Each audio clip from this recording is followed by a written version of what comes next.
সুদীপা মৃতদেহ কাটার প্র্যাকটিস করছে কলেজে অ্যানাটমির প্র্যাকটিক্যাল ক্লাসে। সেখানে কুন্তলা আসে আর প্রফেসরকে বলে যে সুদীপাকে ভালো করে বোঝাতে, যে কোনোভাবে তোমাকে জিততেই হবে।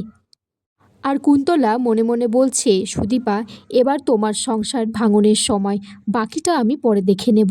সুদীপা প্রফেসরকে বলছে, স্যার, সেদিনের জন্য আপনাকে ধন্যবাদ, আপনি না থাকলে যে কি হতো। স্যার তখন বলছে যে, সুদীপা, তোমার জন্য আমি কিছু ব্যবস্থা করেছি, এসো কিন্তু। এদিকে সঞ্চারী খুব কান্নাকাটি করছে আর তার বরকে বলছে, তুমি একটা লুজার।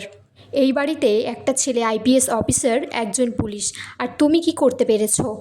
আর সেদিন সুদীপা আদিত্য চোখে বড় হওয়ার জন্য আমাকে অপমান করলো। প্রফেসরের কথায় সুদীপা একটা রেস্তোরাঁতে আসে। তখন প্রফেসর বলে, সুদীপা, আমি তোমার জন্য একটা লেডিস হোস্টেল খোঁজ করেছি, আর হোস্টেলটা খুব সেফ। তখন কুন্তলা ভিডিও করে আদিত্যকে পাঠায়।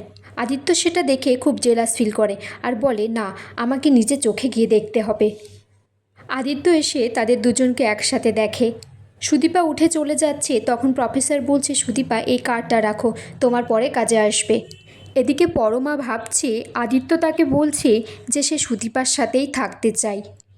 তোমার আর আমার মধ্যে কোনো সম্পর্ক নেই পরমা, তুমি এখান থেকে চলে যাও। পরমা তখন সত্যি সত্যি ব্যাগ গুছিয়ে চলে যাবে, তখন তার আর অভ্রর সাথে বিয়ের সেই ছবিটা ভেঙে যায়।